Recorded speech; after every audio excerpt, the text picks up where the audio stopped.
Kita lihat tipuan-tipuan mereka ya. Di dalam Yesaya 9 nomor 6. Sebab seorang anak telah lahir untuk kita, seorang putra telah diberikan untuk kita, lambang pemerintahan ada di bahunya, dan namanya disebut orang penasihat ajaib, Allah yang perkasa, Bapa yang kekal, Raja damai. Nah, ini ditujukan kepada Yesus. Padahal kalau kita melihat lambang pemerintahan ada di bahunya, coba kita tanya, pemerintahan apa yang dipimpin oleh Yesus sampai di bahunya itu ada lambang pemerintahan? Ini pembodohan namanya. Yang kemudian dikatakan sebagai Allah yang perkasa, Allah yang kekal. Siapakah dia? Itu sudah pasti bukan Yesus, melainkan dia yang kita peringati hari kelahirannya, baginda Rasulullah Muhammad sallallahu alaihi wasallam.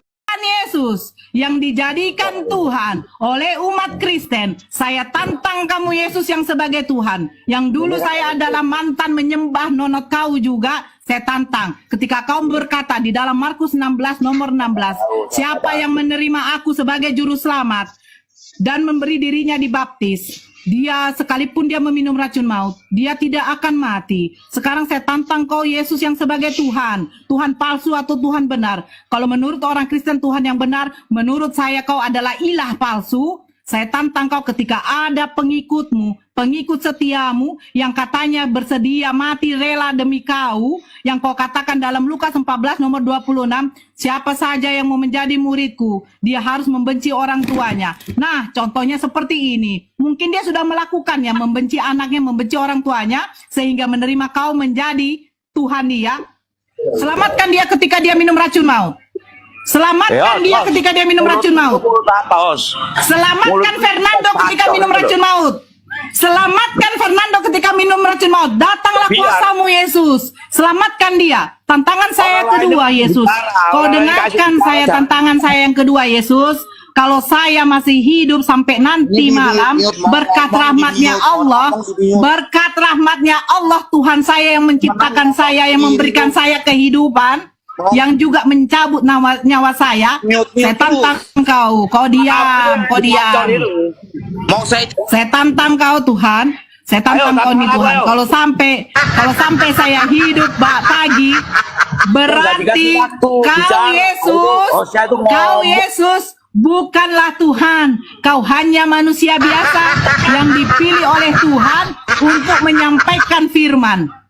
Ayo. Wahai Muhammad, perangilah orang-orang kafir dan orang-orang munafik. Watlus alaihim, bersikap keras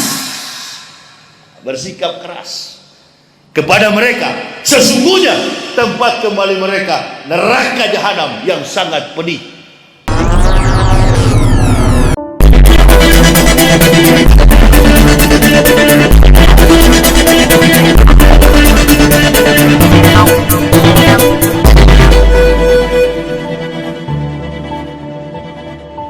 Saudara-saudaraku dimanapun Anda berada yang terkasih di dalam Tuhan kita Yesus Kristus, selamat datang di channel Noverina Solihin. Sekiranya channel ini bisa memberkati Anda semua dengan video-video edukasi, apologetika, dan penginjilan yang ditujukan untuk membangun iman kita sebagai orang-orang percaya dan juga memberikan pengetahuan Alkitabiah tentang firman Tuhan yang boleh kita pakai untuk mempertanggungjawabkan iman kita kepada setiap orang yang memintanya, seperti yang diperintahkan oleh Alkitab. Mohon jangan Anda skip videonya, tontonlah video ini dari awal sampai selesai supaya Anda mendapatkan informasi yang utuh tentang kebenaran yang disampaikan di dalam video ini. Teman-teman, Anda boleh memberkati channel ini dengan cara like, subscribe, dan Anda share link dari video ini ke semua orang yang Anda anggap harus juga mendengarkan kebenaran firman Tuhan ini. Dan mereka boleh terberkati, mereka boleh mengenal kebenaran, dan mereka boleh bertobat menerima Yesus Kristus sebagai Tuhan dan Juru Selamat mereka. Ya, jangan skip videonya. Dan juga untuk memberkati channel ini, jangan skip juga iklannya teman-teman. Saudara-saudaraku yang terkasih di dalam Tuhan, jika Anda rindu untuk memberkati, mensupport, berbagi ya untuk mendukung pelayanan ini, silakan Anda masuk ke description dan di situ ada rekening tujuan yang bisa Anda pakai untuk mensupport pelayanan ini.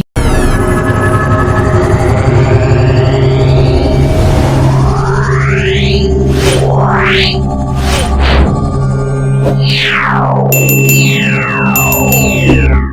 Halo saudara-saudaraku yang terkasih di dalam Tuhan dimanapun Anda berada. Bertemu kembali dengan saya Rina Solihin dalam channel Rina Menjawab.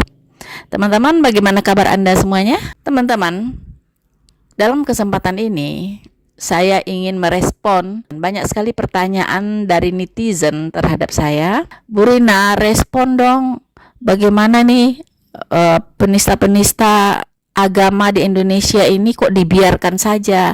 Maksudnya penista-penista agama Kristen kok dibiarkan saja begitu.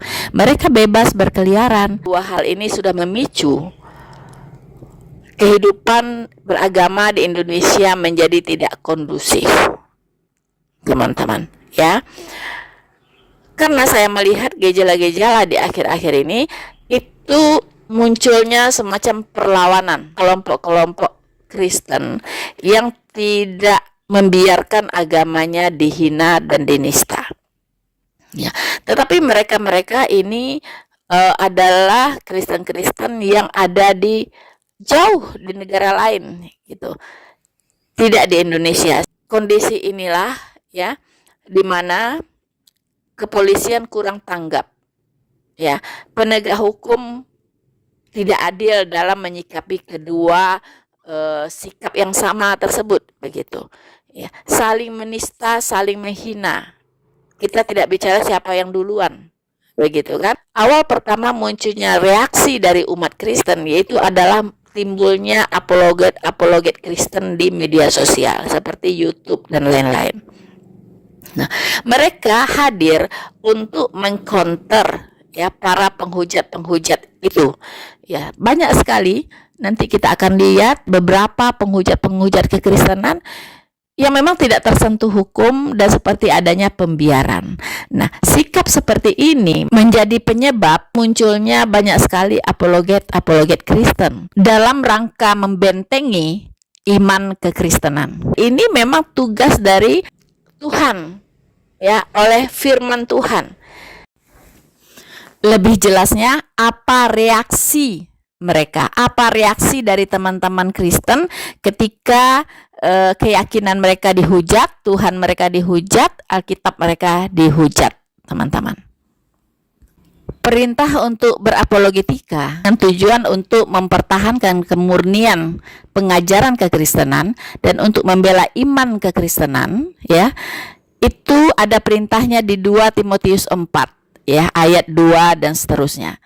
Seperti ada tertulis, beritakanlah firman, siap sedialah baik atau tidak baik waktunya, nyatakanlah apa yang salah, tegurlah dan nasihatilah dengan segala kesabaran dan pengajaran. Karena akan datang waktunya, orang tidak dapat lagi menerima ajaran sehat, tetapi mereka akan mengumpulkan guru-guru menurut kehendaknya untuk memuaskan keinginan telinganya. Mereka akan memalingkan telinganya dari kebenaran dan membukanya bagi dongeng.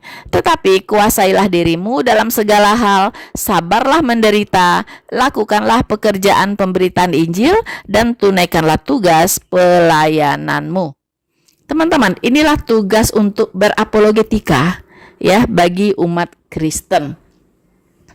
Dan juga banyak ya para apologet yang sudah dipenjarakan, teman-teman. Ya, yang sudah dipenjarakan banyak sekali ya teman-teman kita yang dianggap menistakan agama, teman-teman.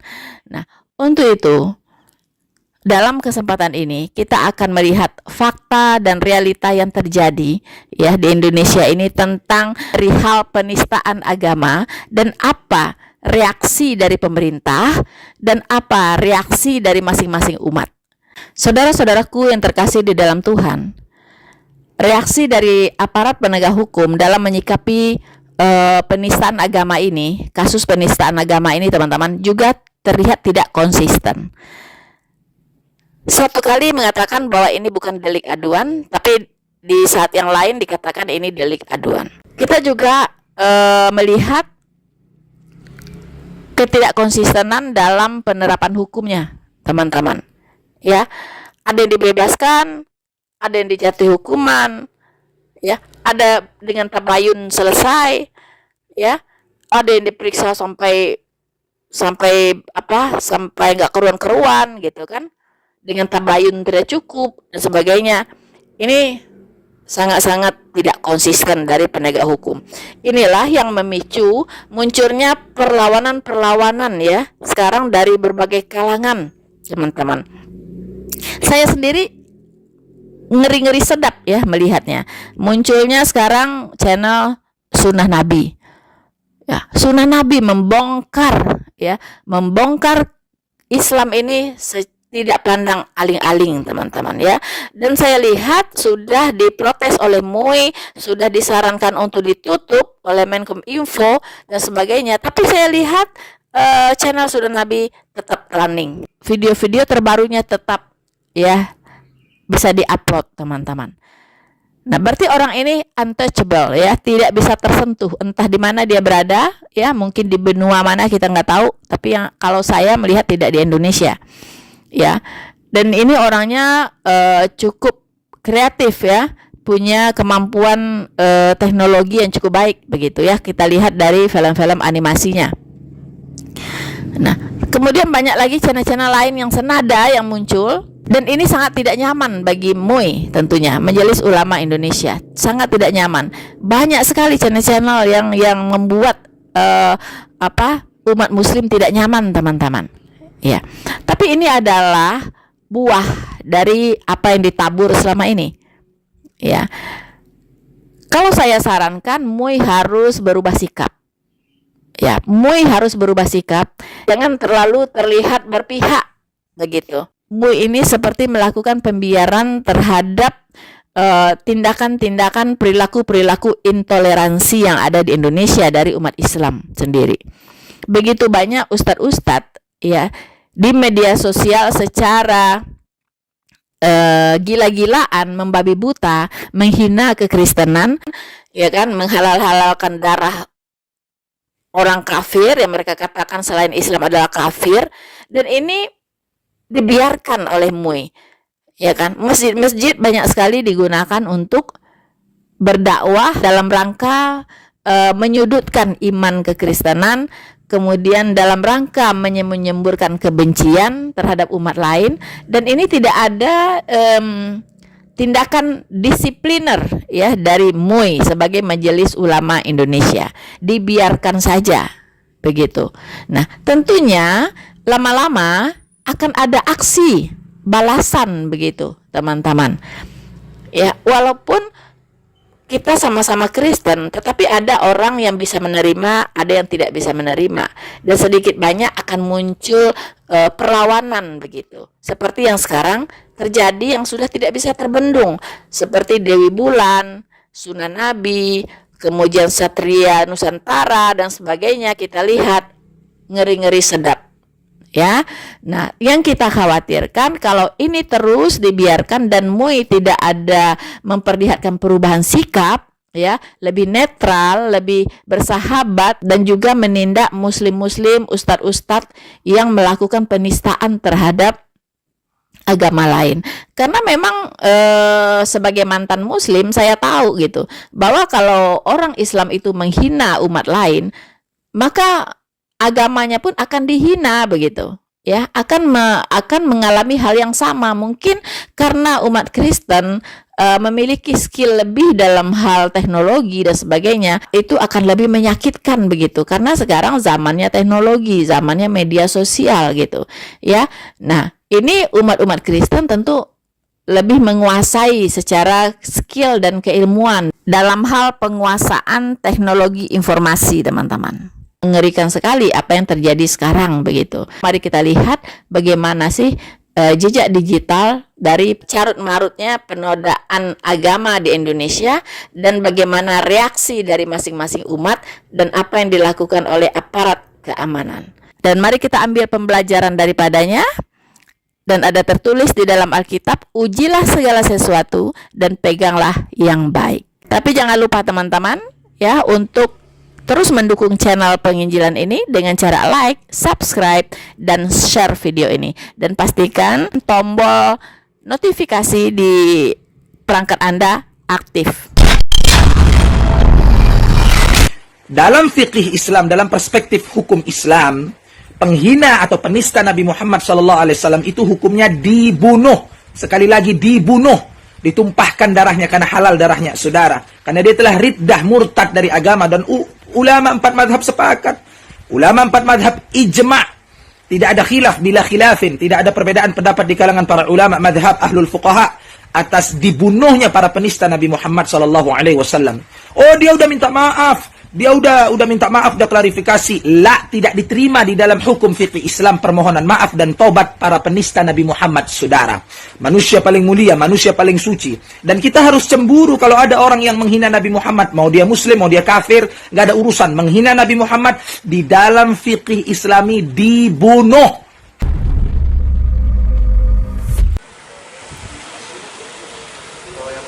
Keluarga dan kerabat Ustadz Maher Senin malam mendatangi ruang jenazah di Rumah Sakit Polri Kramat Jati, Jakarta Timur.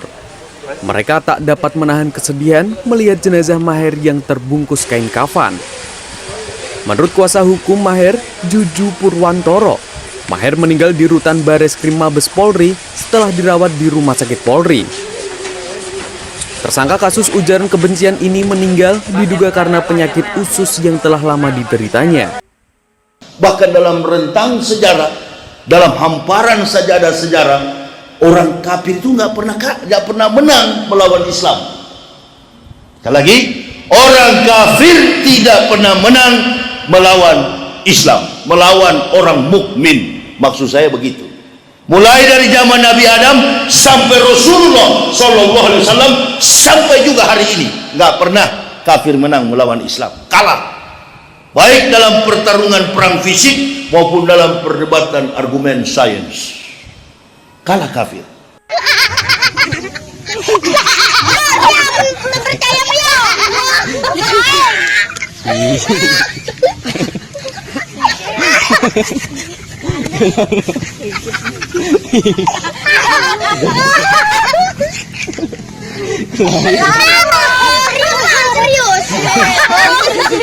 Pelajaran kita di Indonesia, kitab orang Yahudi, Taurat, salah.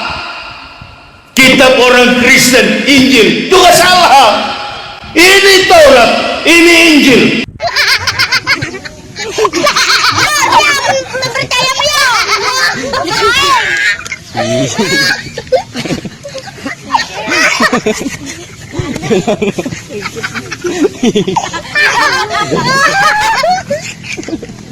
Loh, di dalam gereja orang kenal satir, Bu. Orang dipisah lanang wedok kumpul bareng, orang apa-apa jiwit-jiwitan sah, jawil-jawilan ora batal. Itu di dalam gereja. Saudara-saudaraku yang terkasih di dalam Tuhan, sepertinya banyak sekali ustadz-ustadz penghujat yang saya tidak bisa tampilkan, teman-teman, tapi kita sudah tahu ya, mereka juga sudah pada viral dan banyak sekali daftar nama-nama ustadz penghujat kekristenan yang kita ketahui, dan mereka bebas berkeliaran di luar sana, teman-teman. Saudara-saudaraku yang terkasih di dalam Tuhan, Tuhan tidak membiarkan seorang pun menghujat namanya, teman-teman ya. Tuhan tidak membiarkan dirinya dipermainkan. Itu jelas ada di Alkitab tertulis, firman-Nya berkata Allah tidak mengizinkan dirinya dipermainkan. Jadi fakta sepanjang abad itu sudah mencatat sejarah bahwa banyak sekali orang-orang yang menghina Tuhan, menghina Allah, menghina Tuhan Yesus, menghina kekristenan, itu betul-betul dimintai pertanggungjawaban, teman-teman. Ya, benar-benar Tuhan menunjukkan kuasanya, Tuhan benar-benar memberikan penghakiman kepada mereka, dan itu tidak tertunda. Tidak ditunda. Karena Tuhan Yesus berkata, penghukumanku tidak tertunda. Ya, teman-teman ya. Nah, kita bisa lihat, kalau kita melihat di Indonesia, banyak sekali deretan nama-nama ustadz ya, almarhum sebagai penghujat kekristenan yang sudah berpulang ya, dan mereka sudah almarhum maupun almarhumah, teman-teman. Kita masih ingat dengan kasusnya Basuki Cahayapurnama ketika beliau dipenjarakan dengan tuduhan penistaan agama, teman-teman. Ya. Dan apa yang diucapkan oleh Ahok di akhir dari pernyataannya setelah dia divonis, ya, dia divonis penjara, teman-teman, itu di tanggal 9 Mei 2017 kalau tidak salah. Nah, Basuki Cahayapurnama atau Ahok berkata, percayalah, kalau Anda menzolimi saya, yang Anda lawan itu adalah Tuhan yang Maha Kuasa, yang Maha Esa. Saya akan buktikan satu persatu akan dipermalukan. Terima kasih. Saya masih ingat, teman-teman, ya, pernyataan Ahok. Mereka menzalimi Ahok, dia berhadapan dengan Tuhannya Ahok, yaitu Tuhan Yesus, teman-teman. Lalu apa yang terjadi? Ya, apa yang terjadi? Kita menyaksikan sendiri, teman-teman. Satu demi satu orang-orang yang menzolimi Ahok dipanggil pulang, check out, ya, diputus kontraknya di dunia ini, teman-teman. Diputus kontraknya. Ya, kita bisa lihat, ya, mereka-mereka yang ikut terlibat dalam memenjarakan Ahok karena penistaan agama. Kita lihat Haji Lulung, ya, Haji Lulung atau Abraham Lunggana, ya.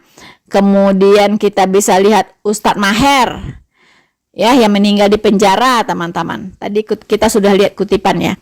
Kemudian Arifin Ilham, ya, itu meninggal karena sakit. Kemudian Ustadz Tengku Zulkarnain itu meninggal karena COVID, teman-teman. Nah, ketika orang-orang ini meninggal, ya, masyarakat Indonesia teringat, ya, langsung teringat dengan Ahok dan karma Ahok, teman-teman. Ya, wah, ada lagi yang meninggal. Wah, ada lagi yang meninggal. Begitu kan? Nah, mereka-mereka ini semua terlibat di dalam mendorong, ya, supaya Ahok dipenjarakan.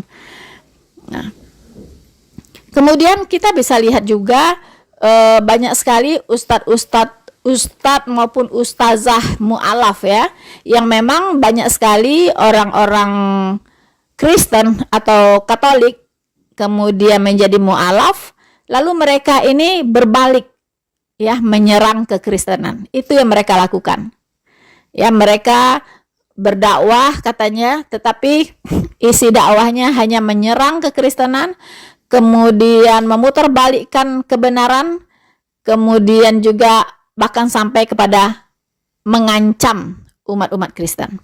Nah, teman-teman, kita bisa lihat, ya, nama-nama itu diantaranya Ahmed Didat, ya. Ahmed Didat ini dedengkotnya mu'alaf, ya.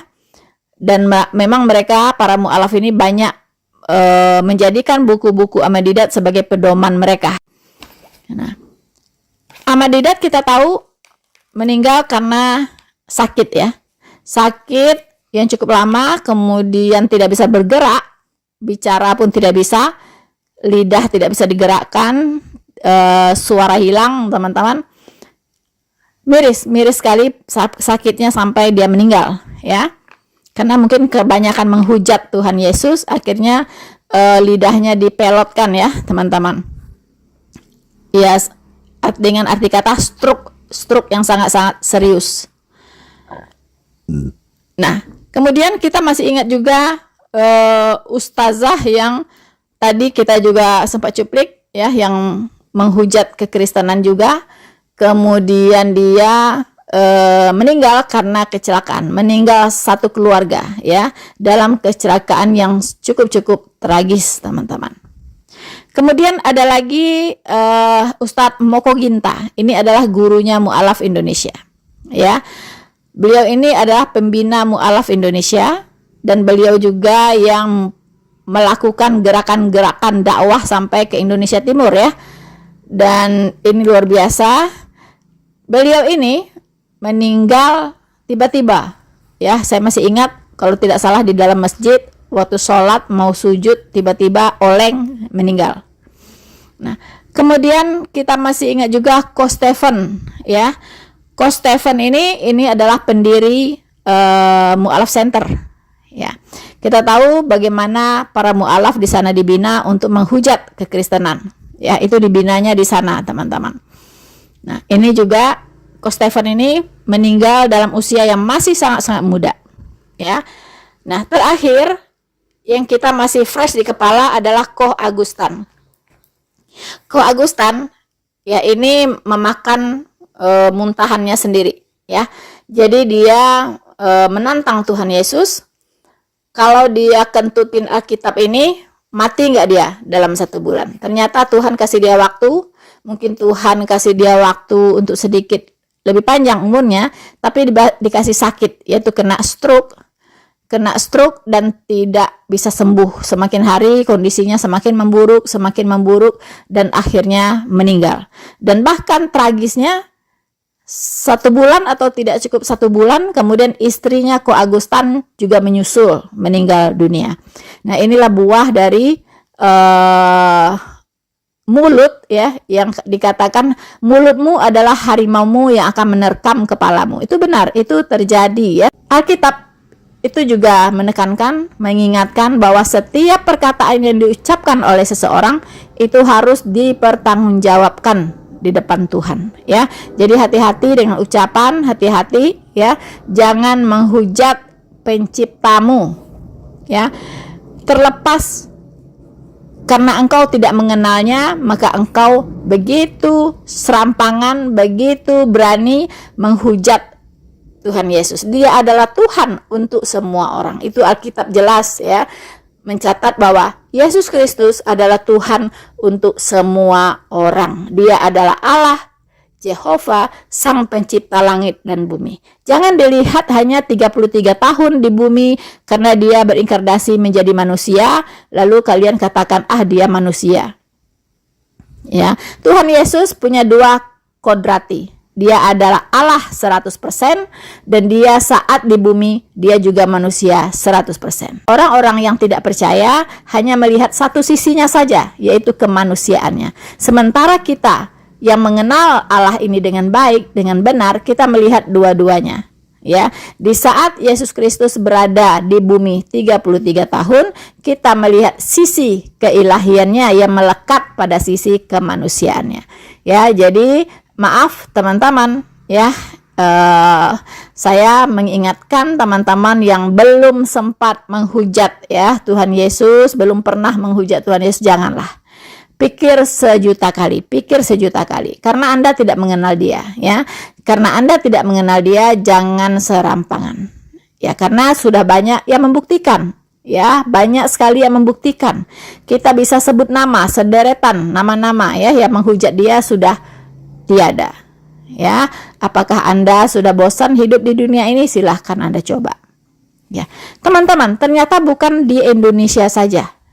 Bukan hanya di Indonesia saja. Sedikit kita akan melihat lebih luas, yaitu ke sejarah dunia, teman-teman. Bagaimana di dunia ini orang-orang yang merupakan public figure, tentunya yang tercatat adalah public figure, teman-teman. Yang bukan public figure, walaupun dia mengalami pasti tidak dicatat oleh orang, ya, karena orang tidak banyak mengenal dia, gitu kan. Nah, kebetulan nama-nama yang kita sebutkan pada hari ini, kesempatan ini adalah public figure yang dikenal oleh banyak orang, makanya namanya tercatat. Di mana mereka-mereka ini yang tadi yang kita sebutkan, kemudian yang akan saya sebutkan ini adalah tokoh-tokoh dunia, public figure dunia, teman-teman. Di mana dia juga meninggal, ya, diputus kontraknya di dunia ini oleh Tuhan Yesus karena dia menghujat Tuhan. Oke, tetap berada di tempat Anda. Jangan lupa like, subscribe, dan share video ini. Mari kita lanjutkan.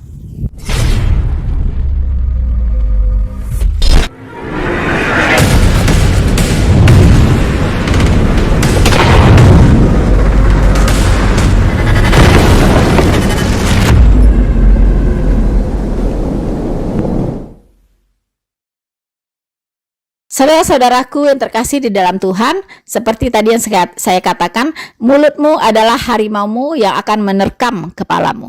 Ya, ini bukan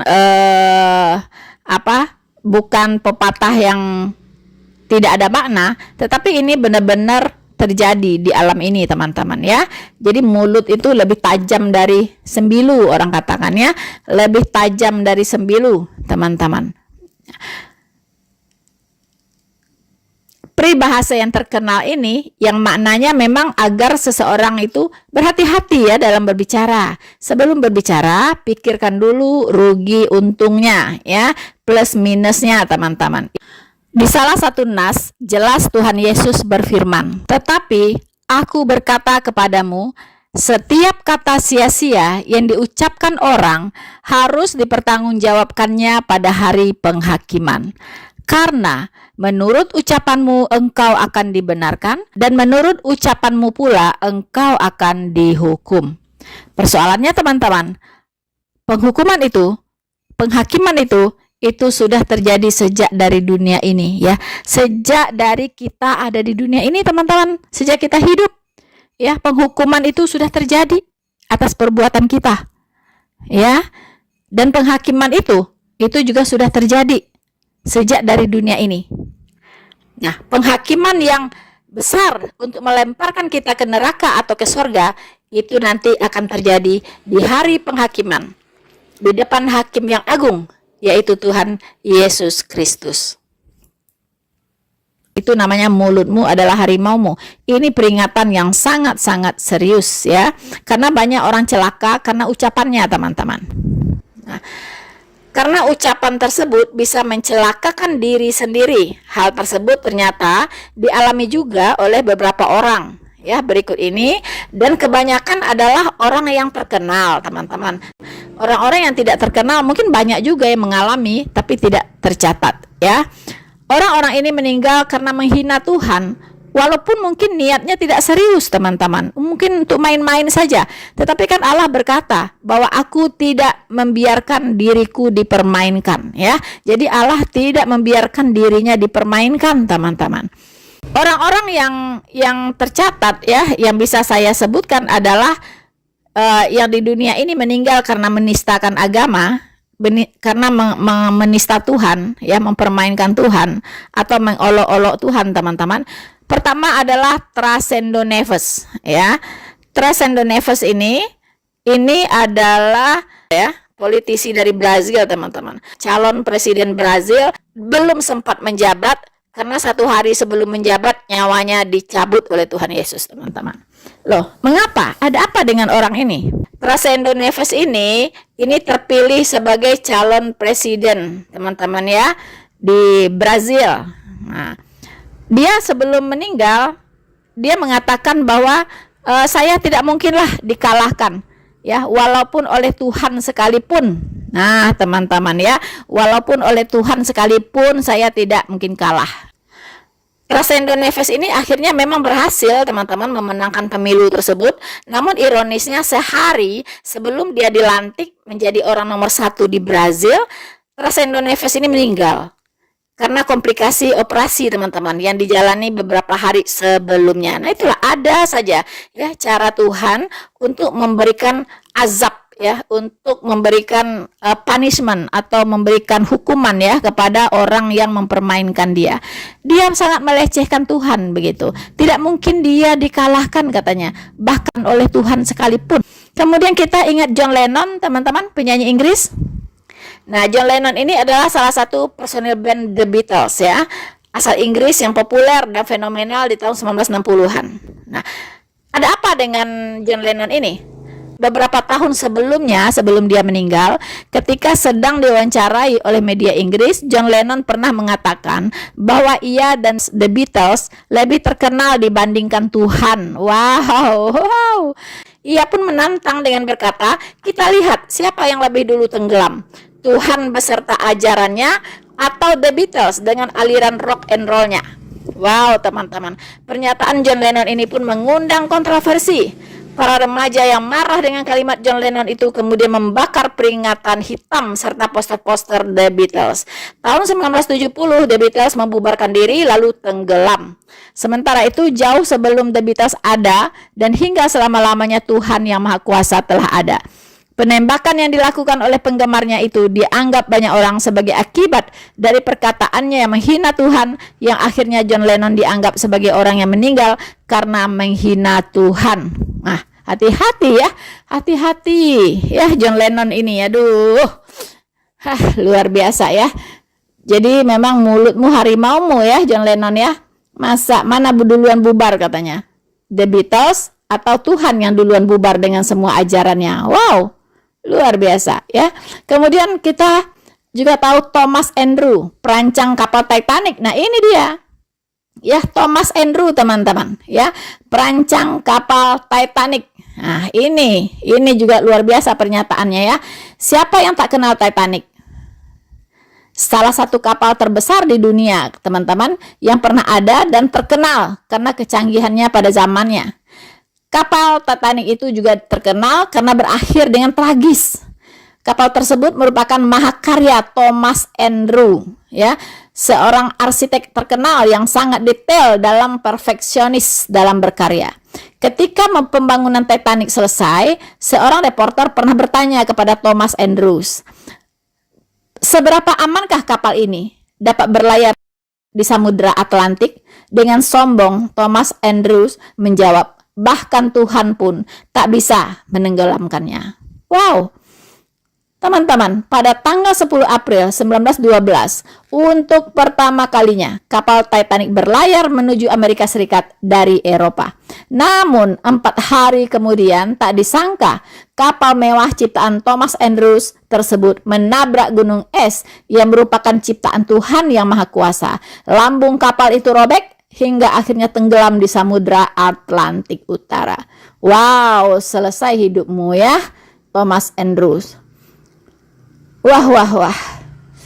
Teman-teman, kita kenal lagi yang namanya ya bintang film terkenal ya, yaitu Marilyn Monroe, teman-teman. Ya, ini bintang film Amerika, Hollywood, ya, sangat terkenal di zamannya.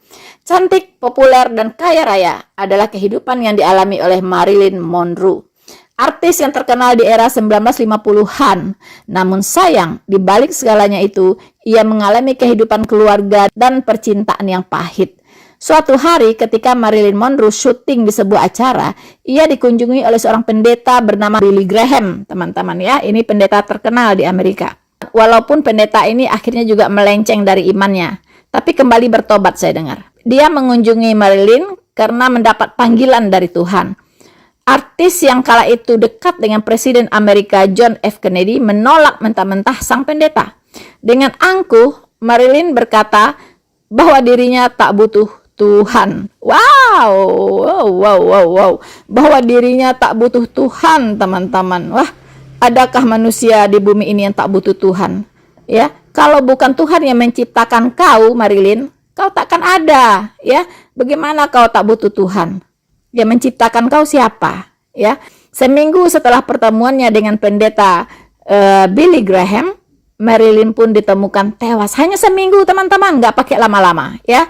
Hanya seminggu saja dan Tuhan pun bekerja, ya, untuk memberikan hukuman. Seminggu setelah pertemuannya dengan pendeta, Marilyn ditemukan tewas dalam apartemennya.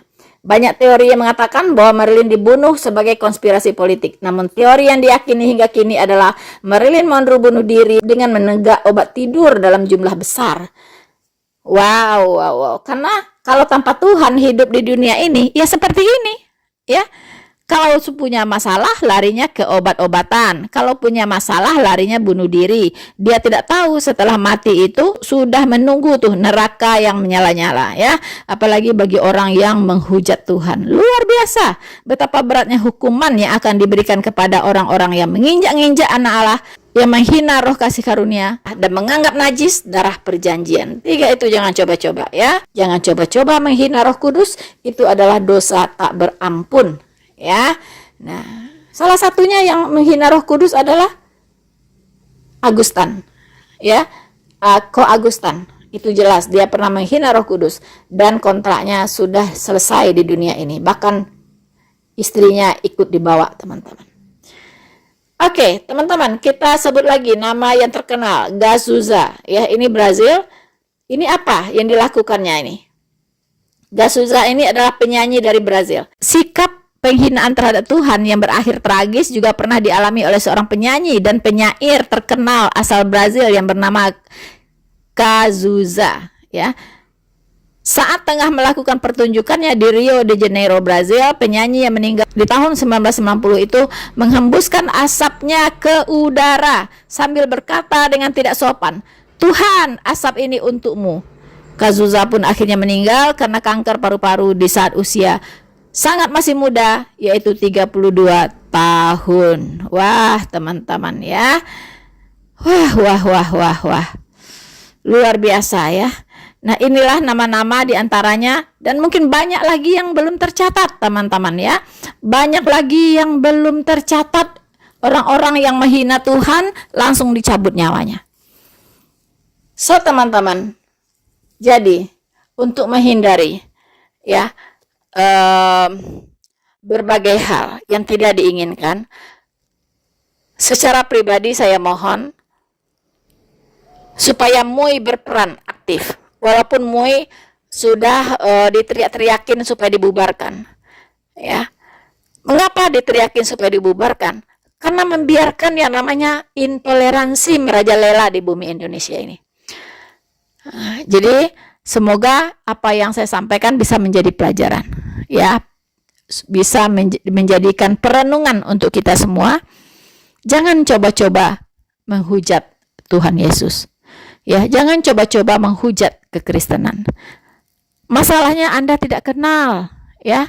Anda tidak mengenalnya, itu masalahnya. Anda merasa Anda benar, itu Anda hanya merasa begitu, ya. Tapi faktanya bagaimana? Semua yang menghujat Tuhan Yesus, Anda lihat kejadiannya seperti apa, ya. Tuhan itu hidup. Kita orang Kristen menyembah Allah yang hidup, bukan Allah yang mati. Yesus Kristus mati di kayu salib itu dalam kemanusiaannya. Dan Yesus Kristus pun bangkit dalam keilahiannya pada hari ketiga. Dan sekarang dia bertahta di sorga. Dan sebentar lagi dia akan datang untuk menghakimi seluruh umat manusia.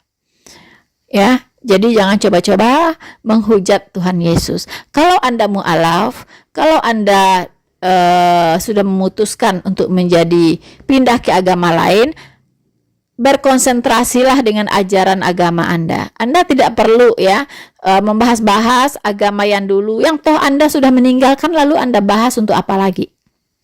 Iya kan?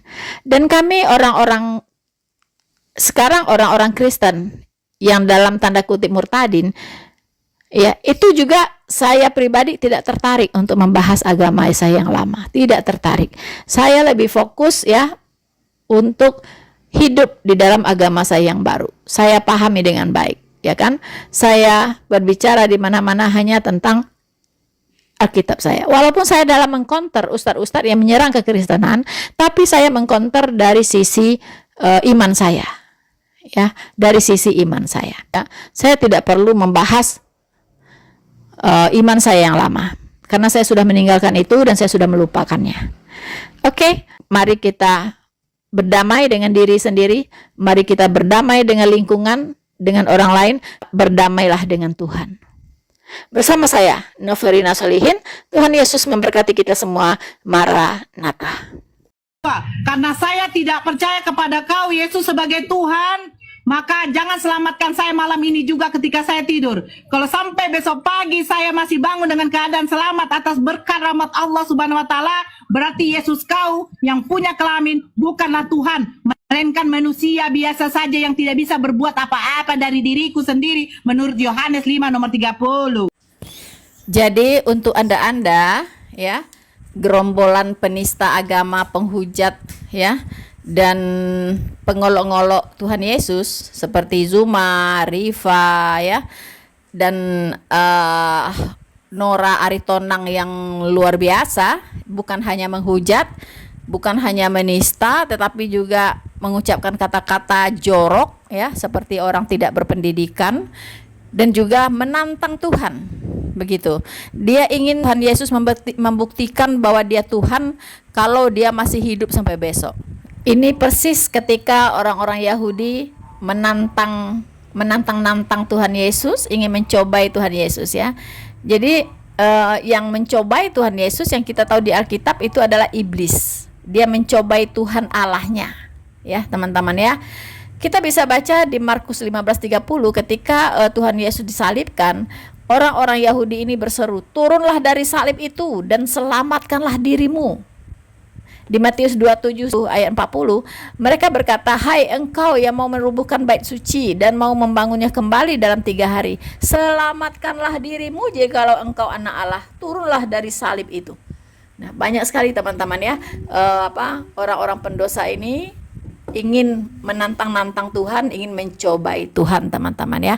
Nah, iblis yang sama dari dulu, sekarang sampai selama-lamanya itu tetap sama begitu ya. Sampai nanti dia dihukum oleh Tuhan, dicemplungkan ke neraka itu dan dijadikan kayu bakar di sana. Teman-teman ya. Itulah iblis itu ya, diciptakan neraka sebenarnya untuk iblis, bukan untuk manusia. Tetapi manusia lebih suka ikut iblis, teman-teman. Jadi hati-hati, mulut yang menghujat, yang menantang-nantang Tuhan pasti akan bayar harga nanti. Sebab ada tertulis, betapa lebih beratnya bagi penghujat-penghujat Kristus, penghujat-penghujat kekristenan. Betapa lebih beratnya hukuman yang harus dijatuhkan atas dia yang menginjak-injak anak Allah, artinya menghina Tuhan Yesus, yang menganggap najis darah perjanjian, yang menghina penyaliban, dan yang menghina roh kasih karunia, artinya menghina Roh Kudus. Sebab kita mengenal Dia yang berkata, "Pembalasan adalah hakku, akulah yang akan menuntut pembalasan." Dan lagi Tuhan akan menghakimi umatnya. Wow, ngeri benar kalau jatuh ke dalam tangan Allah yang hidup. Teman-teman, jangan coba-coba menghina ya, menghina Tuhan Yesus, menghina penyaliban, menghina Roh Kudus. Anda tidak akan pernah bebas ya dari pembalasan Tuhan Yesus. Baik di dunia ini maupun nanti di penghakiman. Nora ya. Anda tidak bisa menantang-nantang Tuhan. Seperti iblis sudah menantang Tuhan ya. Semua orang yang menantang-nantang Tuhan berasal dari iblis. Dan percayalah, Tuhan punya cara sendiri untuk menjawab tantangan Anda. Bukan seperti yang Anda mau. Begitu, ya. Mungkin lebih dari apa yang Anda mau. Ini sudah dibuktikan oleh banyak orang. Seperti Agustan. Ya, dia menantang-nantang Tuhan dan mengentutin Alkitab. Ya. Kalau Yesus Tuhan dicabut nyawanya katanya. Ya, dalam berapa hari dia akan sakit lalu mati. Tapi apa yang dilakukan Tuhan? Tuhan Yesus tidak hanya mencabut nyawanya, tapi buy one get one. Ya, bukan nyawa dia aja, nyawa istrinya pun ikut pergi. Jadi Anda harus belajar ya dari pengalaman seharusnya. Janganlah menantang-nantang Yesus, karena Dia itu Tuhan, Tuhan satu-satunya yang layak disembah dan dimuliakan. Tidak ada Tuhan lagi selain Dia. Ya, dan kuasanya nyata ya dalam kehidupan umat percaya. Begitu ya. Jadi mohon teman-teman siapapun Anda belajar dari pengalaman orang. Ya, jangan Anda mengalami hal yang sama, mati sia-sia. Begitu ya. Jadi itu pesan saya. Ya, biarlah proses hukum tetap berjalan ya. Memang sudah di LP kan ya, biar kita lihat bagaimana dia bisa mempertanggungjawabkan tindakannya secara hukum. Ulang lagi. Bunyi kumur-kumur pakai sok buah, hukumnya apa? Hukuman mati kau. Kalau Depara, kau yang buat hukuman mati kau. No, hukuman mati Depara. Dicincang terbalik, dibikin segi hitam trinitas. Ada burung, ada 2 telur. Trinitas tuh gitu. Bisa jadi ya trinitas itu dari filosofi dari 2 telur 1 burung gini kan, kayak iya kan gini kan, ini telur itu ada burungnya gini. Wah, ada aja nih Oten Ustaz Wafi nih. Ustaz Wafi dikit katanya Ustaz Wafi ya. Si Maya ini lama ditinggal suaminya. Maya, kau mau nyari burung di sini? Jangan di room Islam. Gak semua umat Islam itu mau sama perempuan yang makan babi. Umat Islam itu yang laki-lakinya sukanya apa? Perempuan-perempuan yang menjaga kehormatannya dan perempuan-perempuan yang tuh kulub Tuhan yang hilang itu cari itu beda apa tuh, penting banget tuh buat kemaslahatan umat Kristen tuh. Iya ini benar loh, ini bukan perkataan cabul, karena ini perkataan betul. Yesus itu punya kelamin, dia punya penis, punya telur dia. Ya nggak mungkin dia punya penis gitu terus nggak punya telur, bayangin aja kalian. Yang bener aja gitu. Toh kalian menuduh Yesus nggak punya telur? Astagfirullahaladzim, ada-ada aja ih.